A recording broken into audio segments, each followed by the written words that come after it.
Again, want to thank our fans for the awesome showing in Greenville last Saturday. It was awesome seeing all that garnet and black in the stands, and we're certainly going to need it in Athens on Saturday night. I know our fan base will be ready, and can't wait to see them over there.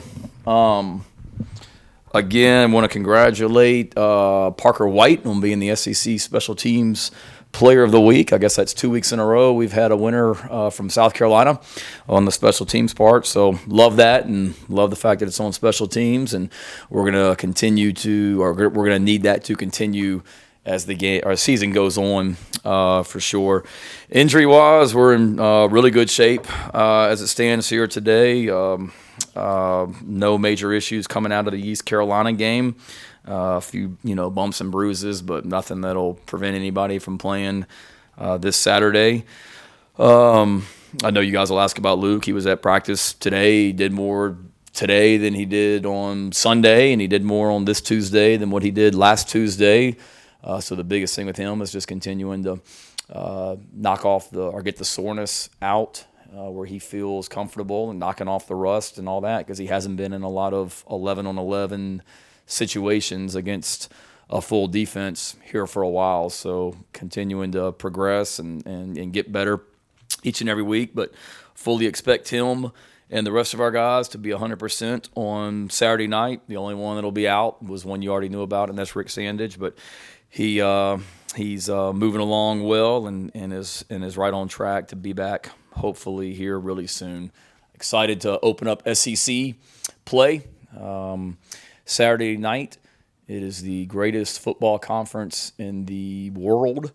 There's a reason that so many high school recruits want to play in this conference. There's a reason that every coach in the country wants to coach in this conference. There's a reason that two of the premier programs in America wanted to join this conference, and it's what it's all about. I've missed being in the SEC. I've missed playing in 80 and 90,000 and 100,000 seat stadiums like we're going to do here for the rest of the season, and absolutely love the pageantry of college football, and there is no better conference that emulates that or shows that on a day in, day out basis than the SEC. But we are certainly not tiptoeing into it. We've got a huge challenge this week with Georgia. Kirby has done an amazing job there in his time of elevating that program to an even higher level than what it already was when he got the job. One of the premier programs in the country, and certainly led by a fantastic coaching staff. Got tons of respect for him. He's a great friend, somebody that made me a better coach in my 2 years working for him. A lot of the things that we do here in this program I took from what we did at Georgia, along with Oklahoma and Virginia Tech and the other stops that I've been. But a lot of it comes from the things that Kirby taught me and I learned from him, and a fantastic coach and somebody that I have a lot of respect for. You guys know better than me. Many of you have followed SEC football longer than I have, but he probably does have the most talented football team in the history of Georgia football. And that's not an embellishment and coach speak and all of that. When you look at from top to bottom, the 11 that start on offense, the 11 that start on defense, all of their special teams units, the depth they have, the size, the physicality, the speed they have. I hadn't seen them at all because we played obviously the same time they did when we played Eastern Illinois, so I didn't see their game on TV against Clemson. They were playing the same time I think that we were last week against East Carolina, so the first time that I was able to dive into watching them was Sunday once we got started on our game week prep, and wow. There is a reason they were picked to win the SEC East, and the talent just jumps off the tape at you. Obviously, they've had some great players in the past. I've coached against a lot of them, Matthew Stafford and Noshawn Marino and A.J. Green and those teams. I was a part of a really talented team that played for the national championship with Roquan Smith and Nick Chubb and Sony Michel and those guys. But when you just look at their starters on all three phases, but then you just look at the backups.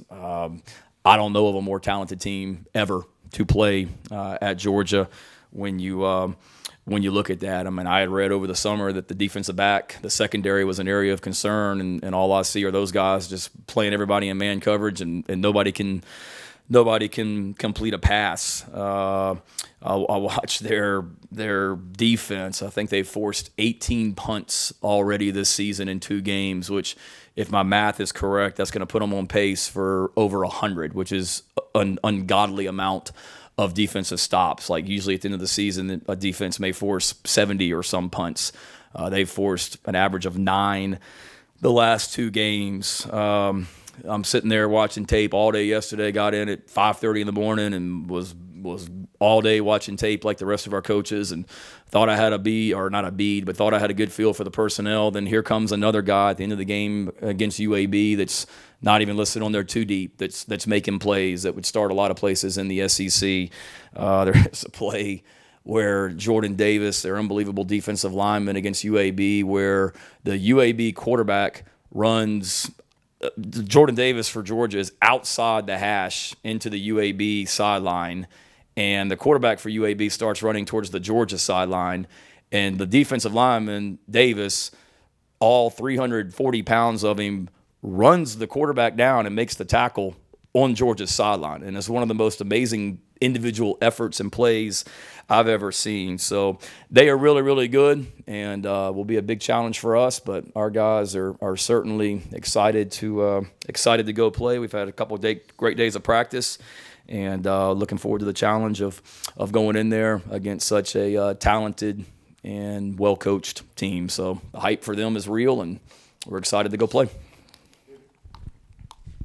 Shane, after watching the Georgia film, I'm sure you saw the Clemson game. How much of a concern is your pass blocking when it comes to Georgia's defensive line? Yeah, I think a lot has been made of the pass blocking, which is a bunch of crap. Regardless, I've got tons of respect for what PFF says and all that. PFF doesn't much respect for them. They help us. We rely on their stuff. They don't know when our quarterback goes up to the line of scrimmage, makes a protection call to slide the offensive line one way because he thinks the pressure's coming, which means a tackle for us is going to slide one way, and then he realizes that the quarterback guessed wrong, and there's a free guy coming outside of him. So to the average eye, people are going to say, oh, my gosh, what is that offensive tackle doing? That offensive tackle is doing exactly what he's supposed to be doing, and he's trying to take the hit off the quarterback because the quarterback slid the line the wrong way. So have we been perfect on the pass pro? No. Is it as bad as some people want to analyze and say that it's been? Absolutely not. And then so on all of us, quarterback, running backs, receivers, tight ends, offensive linemen. So to answer your question, David, it's a concern every week, but certainly against these guys because they're really good up front, and all you got to do is turn on the tape of the Clemson game, and they're swallowing up Clemson's quarterback, it seems, on every play when he drops back to pass. So it'll be a huge challenge for us, a lot more than what we have faced the last 2 weeks, obviously, but it's like I told our guys this morning, I mean, it's SEC football. There's you better strap it on for the next however many 9, 10 games, 9 SEC games, 8 SEC games that we got here the rest of the season, because it gets real. And if you don't want to play against the best, then you shouldn't be playing in this conference.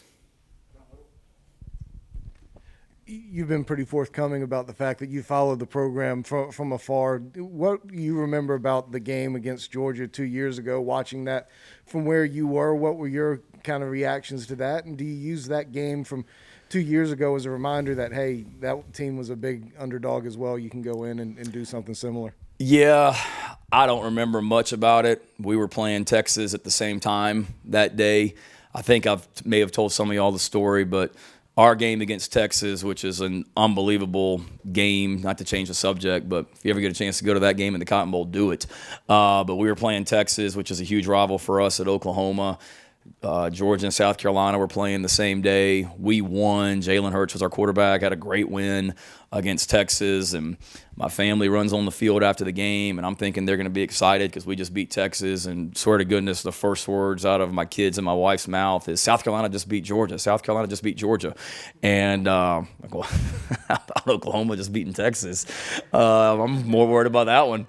But that's what I remember about it, and obviously a great win. I don't talk about it. We haven't talked about it. I mean, we may mention it, but to me it has, from a lot of the people are different. The coaching staff here is different for the most part.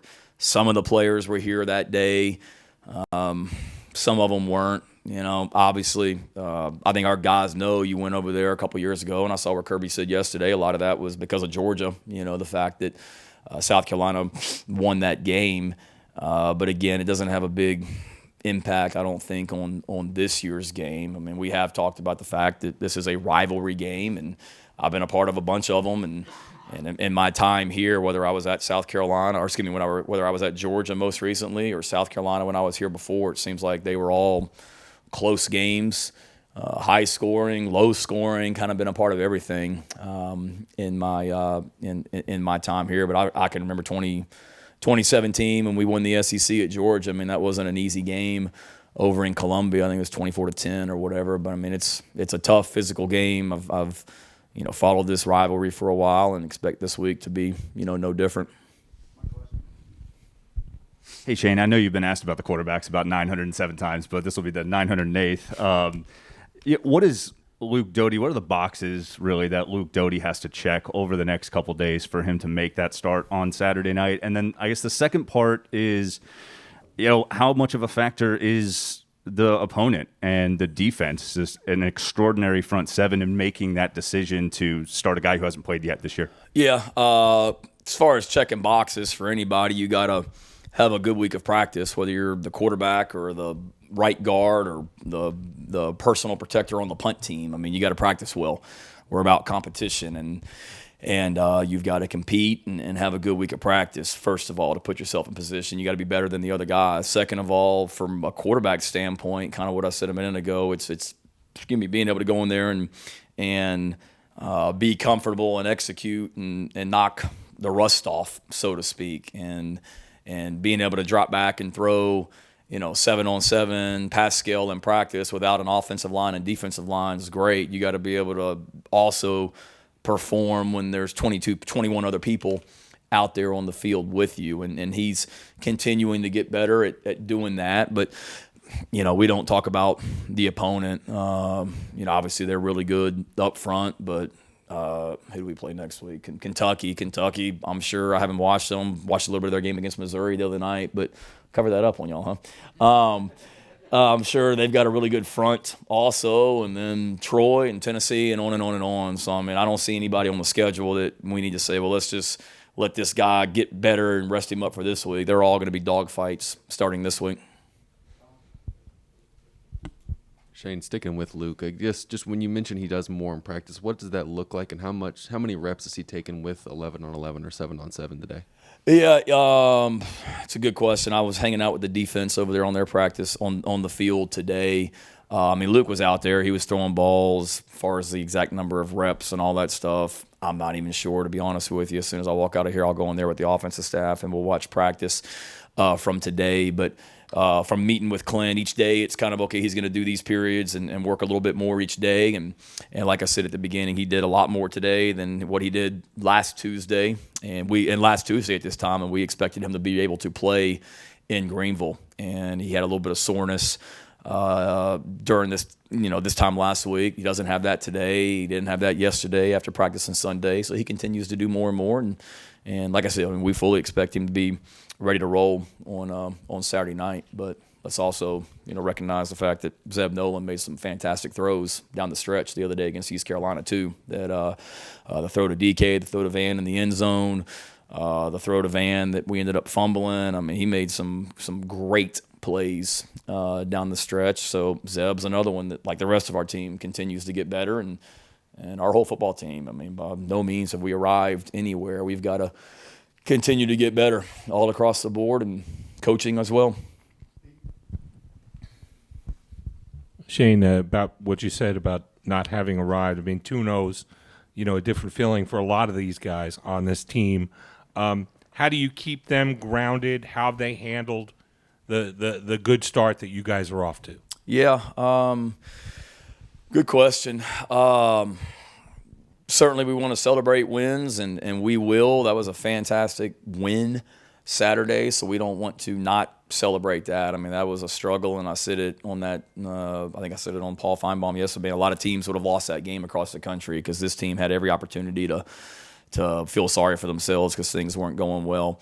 So you certainly build upon the fight that we showed. You build upon the fact that in the last 17 minutes we had some fantastic individual efforts and big plays on all three sides. Saw some toughness running the football down the stretch and just the way we came together.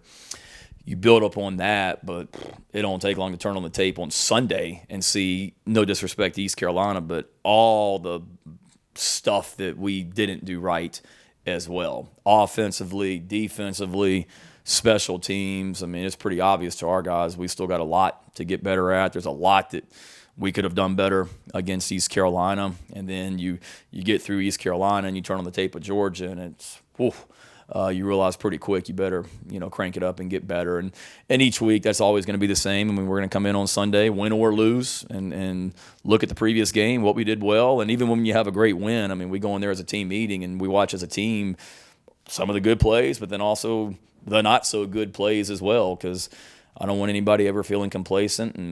And week to week, we don't spend a lot of time talking about the opponent. It's let's worry about ourselves and let's get ourselves better. And that's what we told them in the team meeting this morning. Like, we've got to be better this week in everything that we do than last week if we want to have any chance to be successful.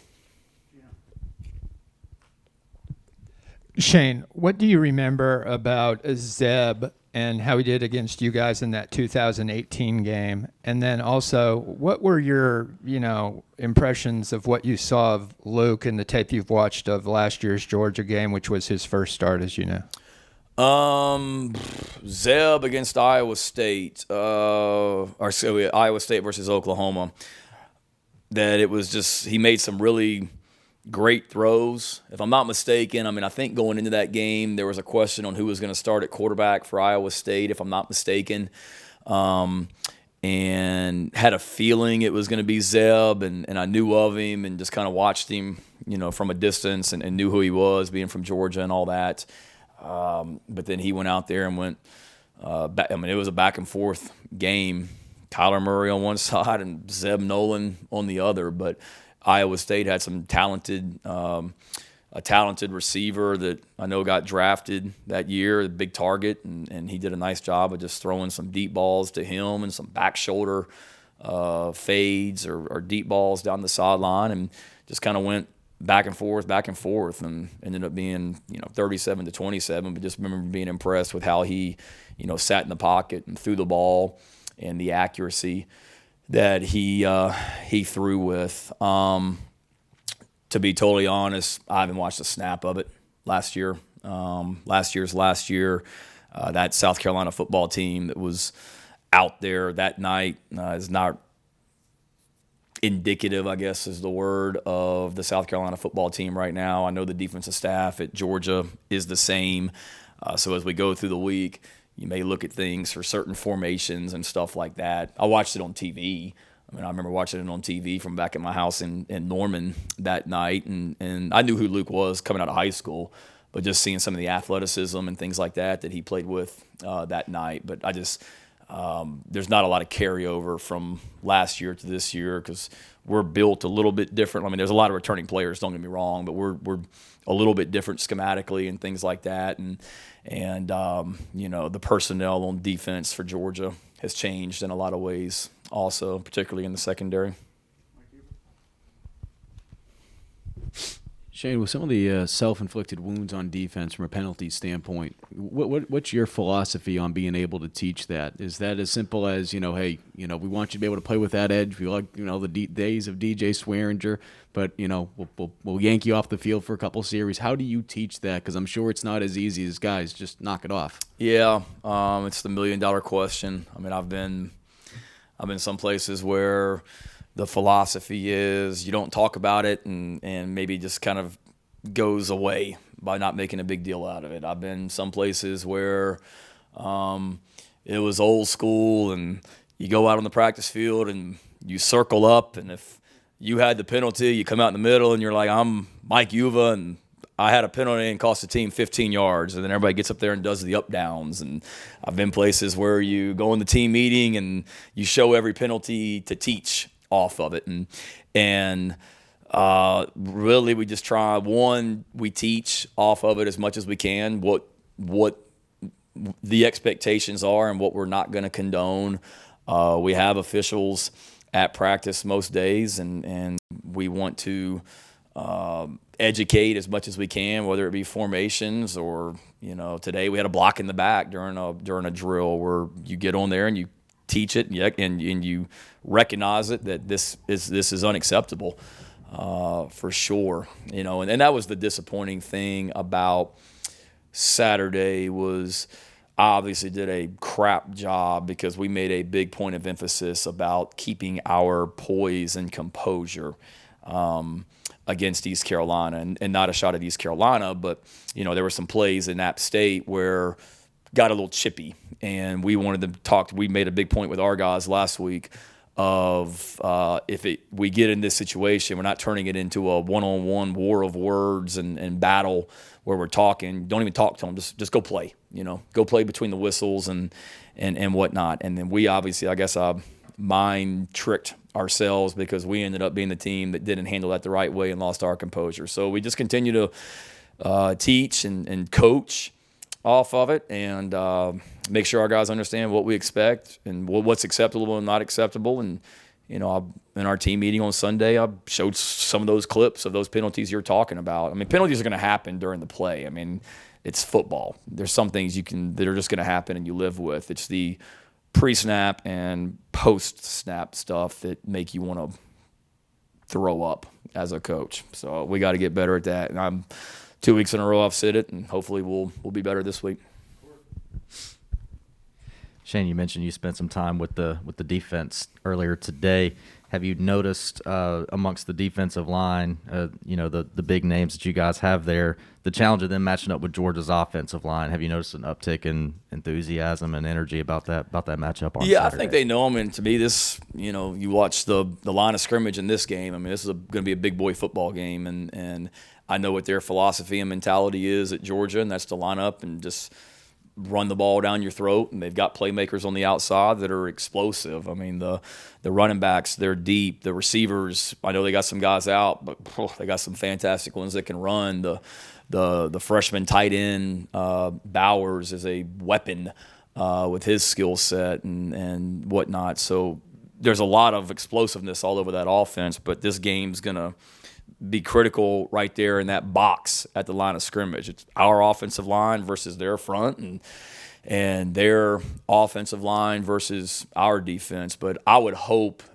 that, we've got a bunch of guys on our team that are internally motivated, that the excitement that our defensive line had to play Georgia is the same that it was against Eastern Illinois and the same that it was against East Carolina, because they've been pretty good both weeks. And we don't want all of a sudden, okay, we're playing, we're more excited because it's Georgia. We should be excited to play every week. If you're a competitor, you want to go out there and dominate no matter who you're playing and have that energy. But certainly, our guys know East Carolina and Eastern Illinois didn't break the huddle with, 5-star recruits and 330-pound offensive linemen that are coming right at you, and what's coming. They're saying stop it.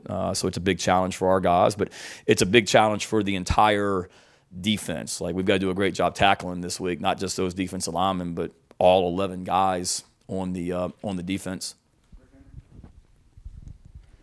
Shane, how much does it help your guys that you're coming off a game where you faced adversity from the opening kick until the closing kick by Parker? A lot of adversity, some of it self-inflicted, but you're able to overcome it. How much of that do you think can help you against a team like Georgia, and especially the atmosphere in Athens of the SEC opener? Yeah, I would hope a lot, Rick. I mean, you write it down before the game. Here's all the things to do to lose the football game, and I think we checked them all off on Saturday. Give up a huge play on the first play of the game to get the crowd into it. Turn the ball over, 3 times in the first half. Have some dumb penalties. On and on and on, But we haven't said all that. We overcame all that. We didn't play great. East Carolina had a lot to do with that, sure. But we didn't play great. But we found a way to overcome it and still win on the road in a place that a lot of teams have gone in there and gotten beat. NC State, UNC, Virginia Tech, and we overcame that and found a way to win. So certainly we understand there's going to be 50,000 more fans in the stands than what there were on Saturday. It's going to be under the lights. There's going to be 5-star recruits all over the field for the team in red. But certainly from a mental standpoint, doing what we did last week does nothing but help us. But we also need to understand if we go out there and play that way like we did against East Carolina and get off to the start that we did against East Carolina, it probably it's not going to end well. We've got to get off to a better start and play a whole lot better. That's for sure.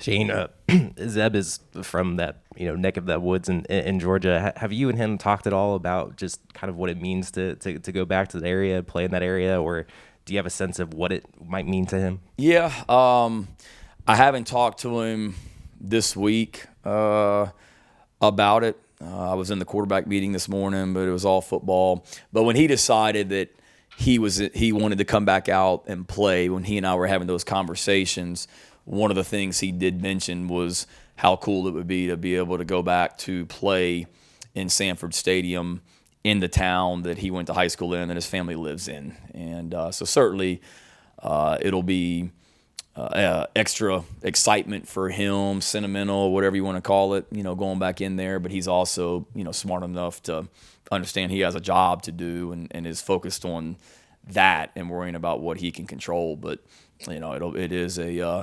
it is a pretty cool story going back to Athens, and would be an even cooler story if he's able to go in there and play well. That's what he wants, and that's what he's working for or working towards right now.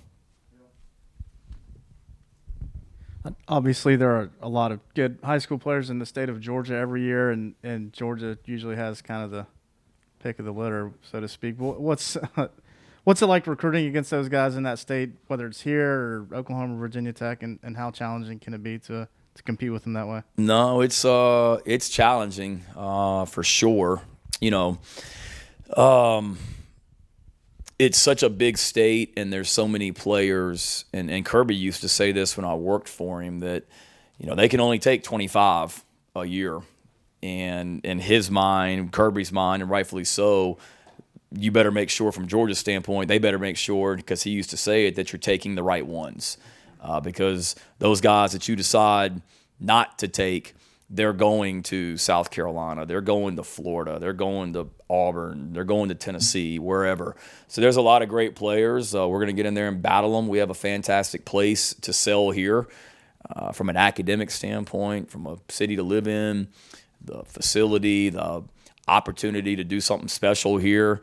And come win an SEC championship. We have a lot to sell here that they, that's a little bit different than maybe what they're selling. But there's a lot of great players, and we're going to battle them for all of them and make it hard for young men to tell us no. We're going to be all over the state recruiting on Friday.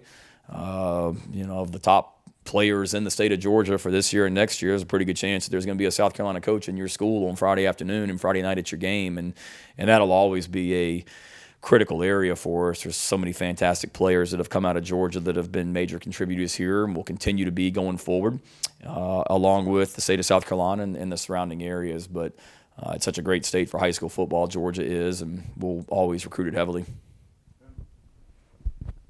Shane, I think you touched on it a little bit Sunday with ECU stacking the box and what kind of a challenge that presents when you look at Georgia and kind of the physicality they do have up front.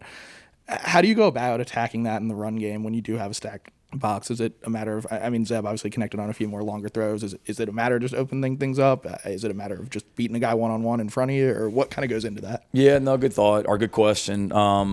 We've got to be able to execute our offense no matter what, the defense is doing. It's not like we got out there on Saturday and it was like, oh my God, they're doing this. How do we adjust? It's just a guy here, a guy there, and we got to be more consistent.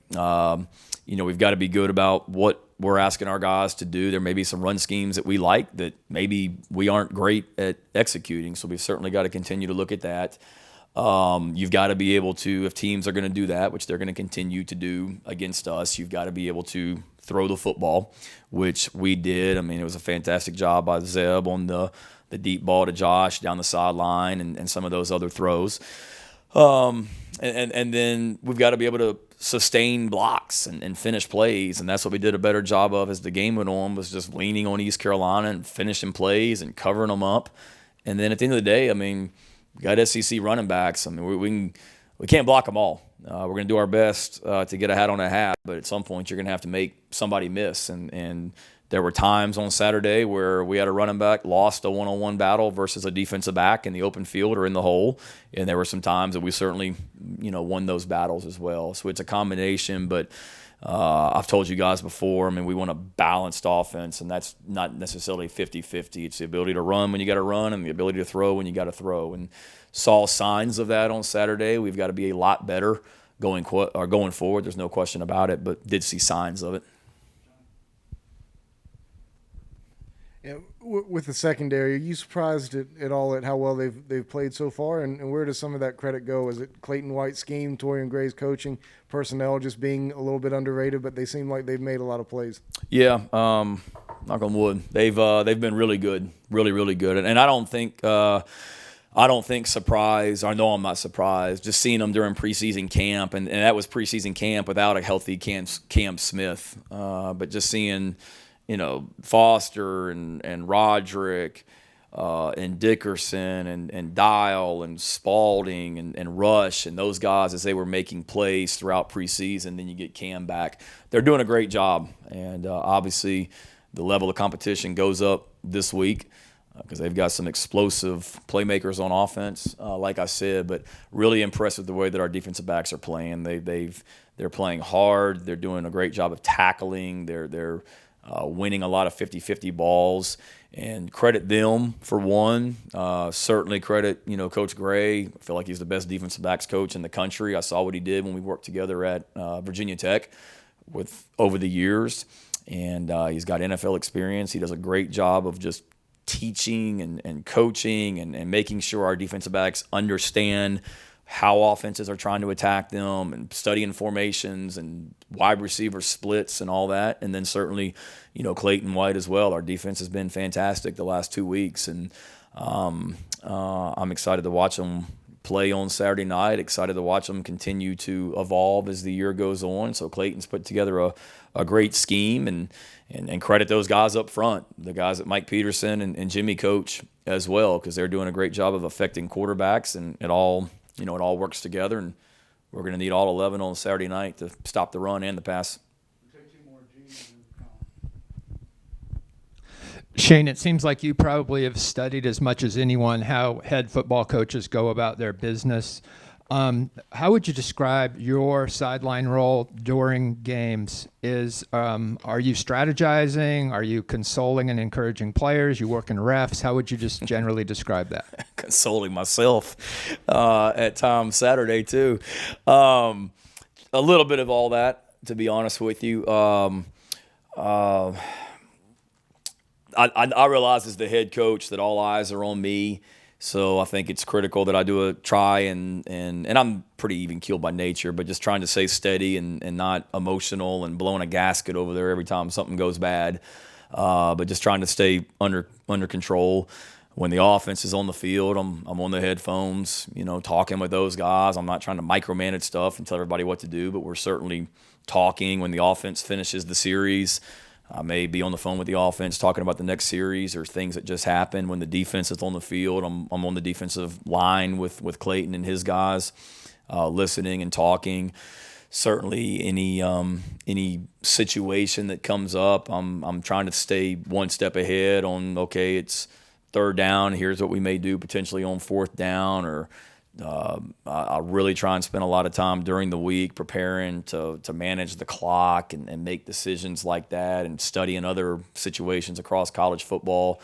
So it's trying to just manage the game, have an ear for the offense, an ear for the defense, being able to chime in at times about maybe think about this next series, or hey Clayton, let's be ready for this. They haven't shown that yet. That type stuff, and then certainly staying engaged with the players as well, and just bouncing around the sideline and just trying to be positive and real about where we are. So I think each game is different.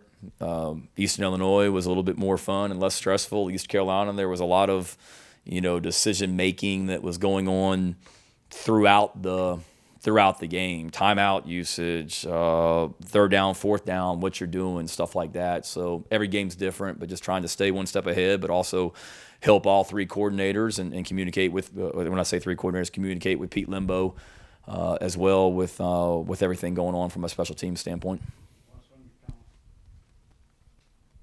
Shane, you obviously mentioned going up against Georgia's offensive line. How do you maybe mimic that in practice? What is the strategy there? And from a scouting team perspective, who's mimicking Zamir White and just the stress that he has to cause on a defense? Yeah, good question. It's hard when, Georgia's got running backs that try and run through you and out the other side every time they run the football. And they've got offensive linemen that are, 330 plus pounds over there that can move and are athletic. And, when I was over there with a lot of them, and Jamari and John Fitzpatrick, the tight end, Camarda, the punter. So, there's a lot of them that I saw, up close and personal. Schaefer. So I know how athletic and physical those offensive linemen are, without a doubt. So it's tough in practice. Part of it in practice is we do a lot of good on good, meaning our first offensive line versus our first defensive line.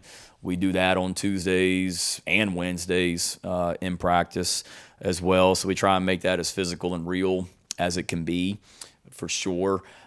In practice this week, we've kind of got a host of guys. I think Rashad Amos actually was helping out today as Zamir White. He was bouncing back and forth between the offense and then helping the defense as well. So Rashad did a good job of that. But then you also got other running backs that you got to, mimic as well. Cook and Milton and the whole crew. So pretty much all of our running backs have a hand in that on the scout team, except Kevin, Juju, Zaquandre, and Marshawn. Every other running back is running through there. But really, it's just making sure that on the scout team against our defense, every time we run the football, that we're telling our linebackers and defensive linemen, make the tackle and thud him up, but then let the guy run, because we want to make sure that we've got defensive backs and everybody else coming to finish that play as well, because we need all 11 to be involved in stopping the run on Saturday night. Okay, thank you guys.